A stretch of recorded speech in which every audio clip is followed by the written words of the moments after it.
Welcome to the INFOWARS Nightly News. It is Tuesday, March 10th, 2015, and I'm Leanne McAdoo. Here are tonight's top stories.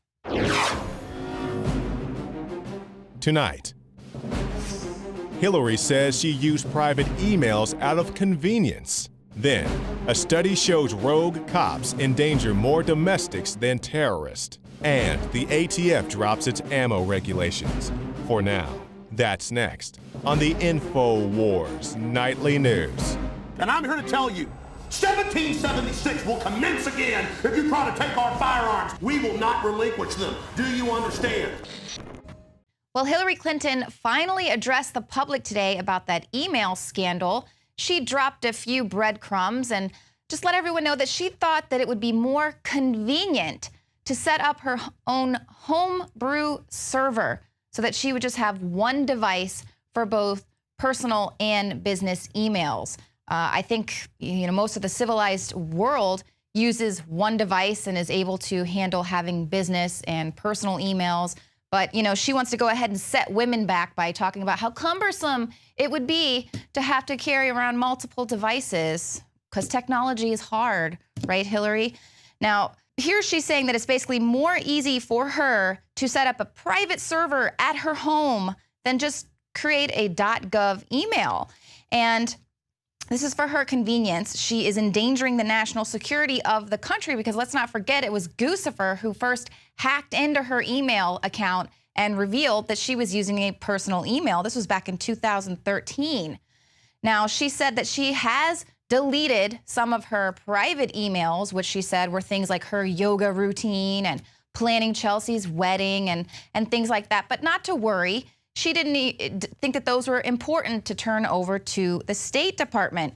But again, how do we know that a foreign government wasn't able to access her account? That's the issue with having a private server, setting up a private server. You have someone like Guccifer who's able to hack in.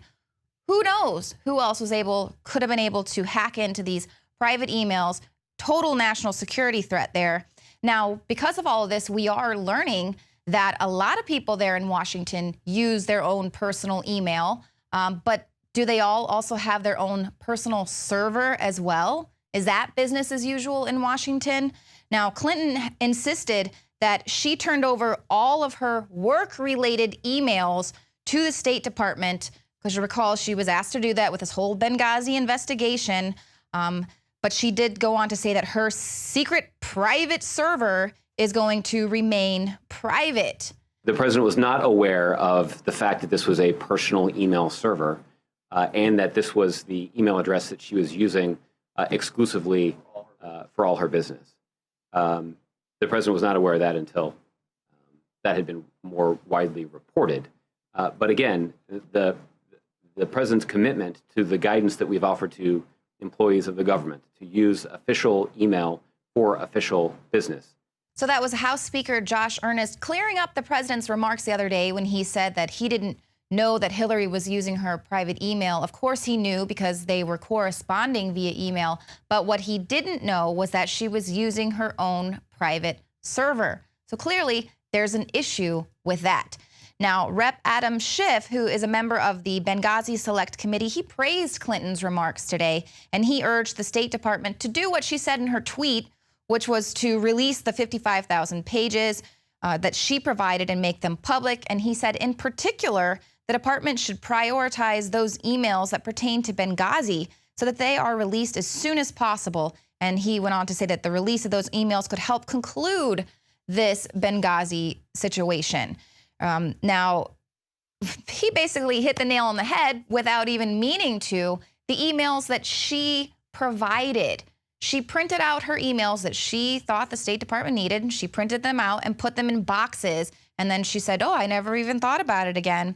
But that's the problem with her setting up her own private server, is that she has the control over what's backed up, what's released. If she wants to delete those personal emails, they're just gone. And there is no accountability.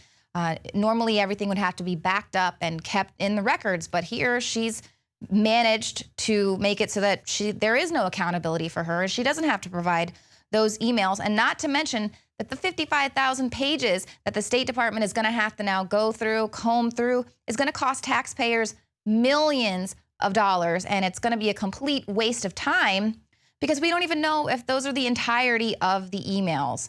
But to quote Hillary Clinton, what difference at this point does it make?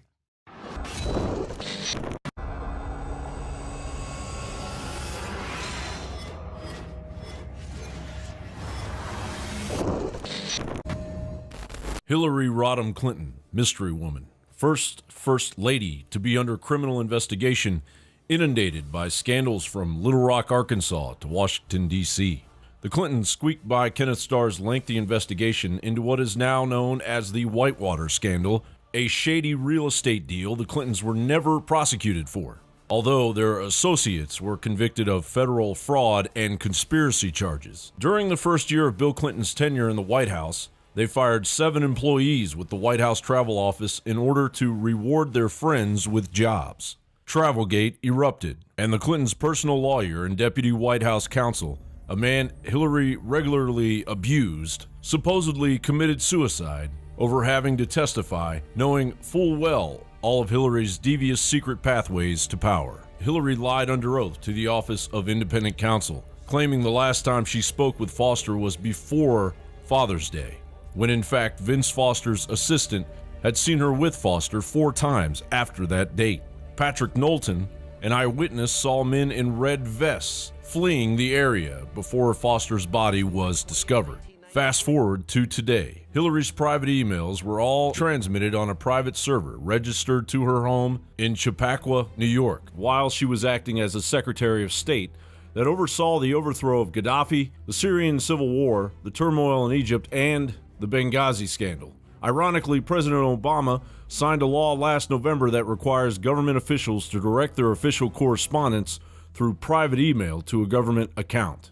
Earlier today, Hillary gave a speech about women's rights at the United Nations. Hillary addressed her globalist New World Order cohorts from a room in the United States where press freedom is heavily restricted. She then traipsed out to face the music yet again, addressing her burgeoning career as a professional scandal creator by not initially addressing the subject at hand, instead acting presidential by speaking on the Iranian nuclear issue before launching into an orchestrated series of safe questions and even safer answers. So even if you have a work-related device with a work-related .gov account, you choose what goes on that. That is the way our system works. Earlier, her daughter Chelsea had announced that she might run for office, adding more loathing to the failed Clinton dynasty. We can expect Hillary the train wreck to announce that she is running for the highest executive position in the United States? Why in the hell would America vote for this entitled, disingenuous, double-dealing person for president? I want you to get up right now and go to the window, open it, and stick your head out and yell, "I'm as mad as hell, and I'm not going to take this anymore!" If she survives this latest debacle, maybe her campaign slogan should be, "Vote for Hillary." You think those were scandals? What difference at this point does it make? You ain't seen nothing yet. John Bound for INFOWARS.com.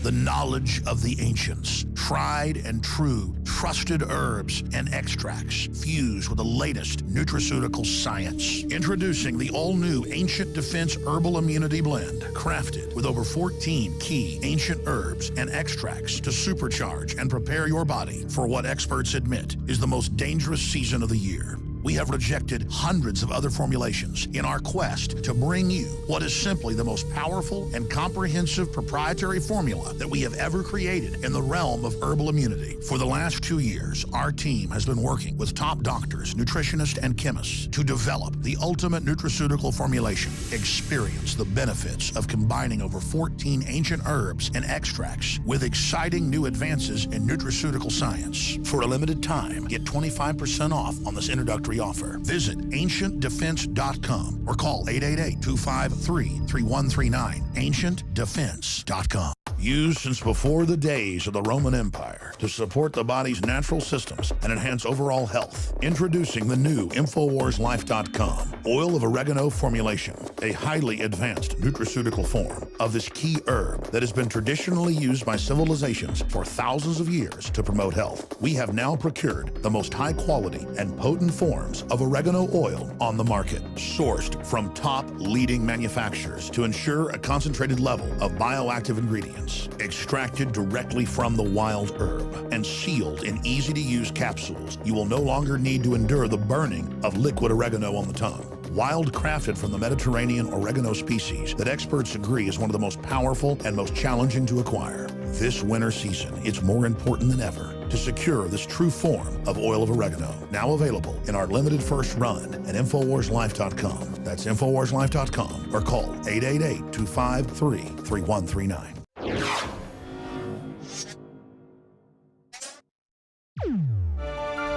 When a white cop shot an unarmed black teen in Ferguson, Missouri last summer, the nation watched as that community boiled over with rage. They said it was just sort of a festering anger over the abuses that they had experienced at the hands of their police department, which they said was just filled with rampant racism. Of course, the police department denied that, but recently some emails surfaced, were released that showed, yes, they were in fact trading racist emails back and forth. They were specifically targeting black people, calling them a source of revenue, things like that. Now we hear the Department of Justice is actually thinking about dismantling the Ferguson Police Department because of all of these emails and everything that have come to light.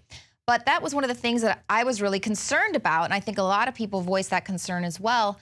This became an issue of race, which it is very important to highlight that. We see how these things are kind of playing out now, where this racism is coming to the surface and these corrupt police are actually being held accountable at this point.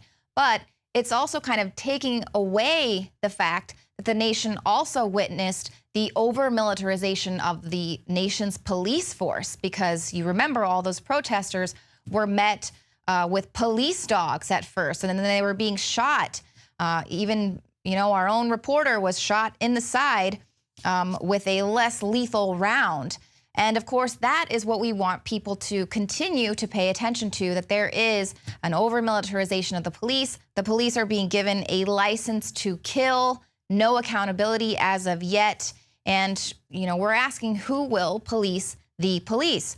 Now, a new study was released by the Federal Bureau of Justice Statistics, and it reports that on average, U.S. police killed nearly 1,000 U.S. citizens per year between 2003 and 2009, and again in 2011. Another list that was compiled by the website Killed by Police has 2,000 deaths since May 2013.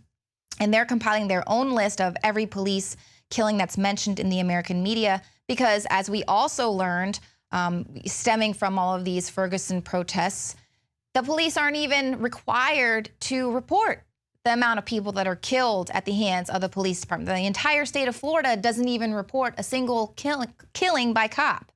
So there is no official reporting. Now, contrary to what we're being told, policing is not one of the top 10 most dangerous jobs in the U.S., and most police deaths occur accidentally through routine traffic accidents rather than feloniously, as they would have us believe that there are just all of these people out there, these domestic terrorists that are targeting police officers. And not to say that that does not exist, but it is very, very rare. Now, BuzzFeed has an article about just one particular officer in California. He shot 2 people dead in less than 5 months, but he was still on patrol when he responded to a domestic disturbance call where another man was shot. Now, according to police, the man was pointing a rifle at the cop's stomach. So this officer, Sean Kenny, he shoots and kills the man because the cops feared for their life. Now, the DA chose to not really take into account the witnesses who said that this man was on his porch with his hands up. They said the man did not have a rifle at all. Now, months later, rather than a reprimand, this officer